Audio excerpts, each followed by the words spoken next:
Hey everyone, I'm Kaya with exercisesforinjuries.com, and in today's YouTube video we're going to be talking about 5 easy yoga moves you can do for balance. So we're going to go through 5 different poses that can help you out with balance, and I'm going to give you lots of modifications for each one so that they truly can work for you and be something that's accessible for you. So if you've done yoga or if you've heard of some of these poses, as we go through them, you might be thinking, I can't do that, there's no way. But we're gonna go through them in a way that I hope makes them accessible for most of you, and then you can use them to get better and then, maybe advance your poses in the future. So all of these I've done with, people that are in their 80s, that are post-cardiac surgery and cardiac events, and they are able to do at least some version of these. So we're gonna try them out, and I hope that they work for you and that you can practice these at home. So the first thing we're gonna do is mountain pose. So this is called Tadasana in Sanskrit, and it's our standing pose, but there's some really key alignment things that I want to go through, and then things to remember about this pose that you can apply to virtually every other yoga pose, and really just like ways that you move in everyday life, those alignment cues. So we're going to start with our feet about hip distance apart. So that's about 1.5 fists. So it's not that far. It's actually right under our hips, not where our femur meets over here, but our hips. So straight down, about 1.5 fists, boom. Okay, the inside of my feet are about parallel, but if that's not comfortable for you, do what's comfortable. I'm gonna spread my toes wide, slight bend in the knees.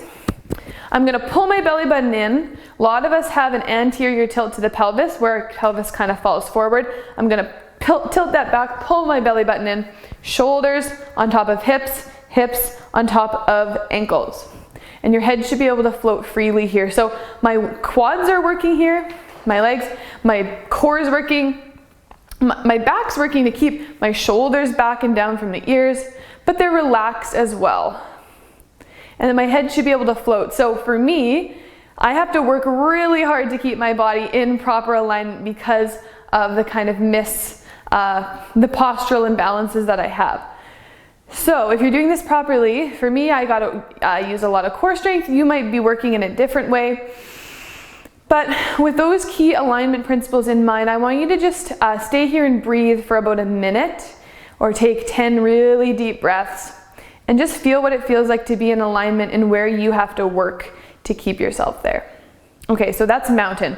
The next thing we're gonna do is chair pose. So this is like a squat pose. We're gonna start in the same place in Tadasana.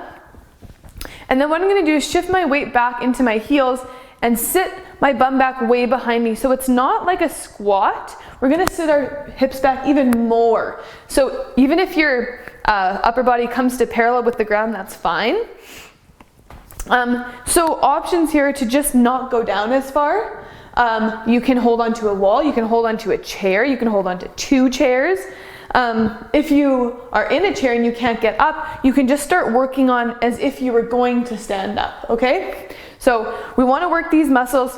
We're going to sit the hips back, and then if you can, arms can come out anywhere to all the way up here if you have the shoulder mobility, or they can be out front. And again, for me, I need to pull that belly button in here. And so we're balancing here, right? Because we're in a place where our center of gravity is shifted. We're not in our normal standing posture. We're gonna have to work our stabilizer muscles, our core. And I want you to stay here for about 30 seconds or 5 really deep breaths, 5 to 10 really deep breaths. And work on feeling even through the feet. Okay. So we're kind of progressing. We're gonna go into warrior 1 or a lunge. So people do warrior 1 a little differently. We're gonna do it in kind of a traditional lunge sense. So stepping back with 1 foot. Again, pull that core in. Your pelvis might need to shift back a little bit here. And I wanna try to stack knee over ankle and work towards straightening that back leg. But if that puts a lot of strain on the knee, a slight bend is totally okay. Good, and then from here, arms come up. So again, we've changed our base and our center of gravity here. So I'm gonna have to work to keep my feet equal here. Shoulders relaxed down the back. You can always keep the hands on the hips as well. And again, 5 to 10 deep breaths. Work with those alignment things. The knees over the ankle, and then switch. And same thing here. So a lunge can be pretty intense for people. So use a wall or a chair. And if this is your lunge, that's totally fine. As long as that front knee isn't passing those front toes and we're not having knee pain, then you know you're doing a good thing. You're working on those muscles. So maybe all you can do is take a step back and learn to balance here, okay? This could be your lunge or this could be your lunge, okay? Either way, about 30 seconds each side. I'm gonna move on to tree. So this is where people might start to get freaked out. But the thing is our full tree pose might be this. It might be this or this. But tree pose is also picking up one ankle, coming onto the toes, leaning that ankle against, or the heel against the ankle.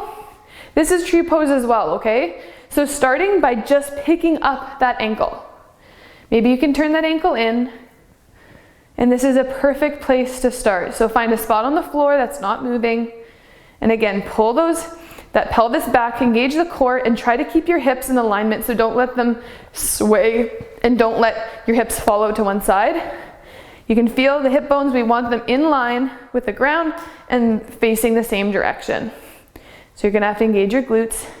Maybe the foot can come up here. We're gonna avoid pressing on the knee. So we're either on the floor, on the calf, or on the thigh. And then arms can come to heart center or up above you if you want. And again, 30 seconds or 5 to 10 deep breaths. And we'll switch. You can move on to that other side. This is a perfectly fine place to be. And the wall is always there, or a chair. Okay, so wherever you are, thigh, calf, or floor. Okay, and the very last thing, toppling tree. So again, this can seem scary because we're coming onto one foot and we're coming forward into kind of like a flying pose. But the thing is you can start, hand on the wall, pick those toes up off the floor. Okay, this is where we're starting. Just can you get those toes an inch up off the floor in balance? If you can you start to hinge at your hips and come forward? So slight bend in this knee, no knee pain please. Once you've got that, maybe a little further. Maybe a little further. Keep the core engaged. We want a long line from the head all the way to the toes. You're gonna have to work those glutes to keep the leg up. Then maybe one day the hands come off the wall. So same thing, deep breaths, 30 seconds or 5 to 10 breaths. Then we come up and switch. So maybe you're here, maybe you're here, maybe you're here, maybe you're here. Okay? So by the end of this, you've probably worked your core a lot, your legs, and worked especially on those stabilizing muscles. So our glute med, the side of our glutes, our core, those really important muscles for keeping us stable. So I hope that you go through those and you try those. If they're working for you, do them every day, and I bet you in a couple weeks, things will be very different. I see people do these and get better so quickly, and it's really, really awesome because balance and good stability, that is so crucial to everyday tasks, and that can be one of the really, really important things as you age to keep you independent and able to do the things you want to do. So don't neglect doing things that challenge your balance and help you strengthen those muscles. So thank you for watching. If you enjoyed it, like the video, leave me a comment. I'd love to know what worked for you guys, and then anything that you've tried that's worked for you. Maybe other people will find benefit in what you have to offer as well. And then subscribe to our YouTube channel if you want to see more videos like this. So check out exercisesforinjuries.com. Ton of resources on there for free for you guys. Yeah, and I hope that this was helpful and that you enjoyed this video. We'll see you next time. Bye.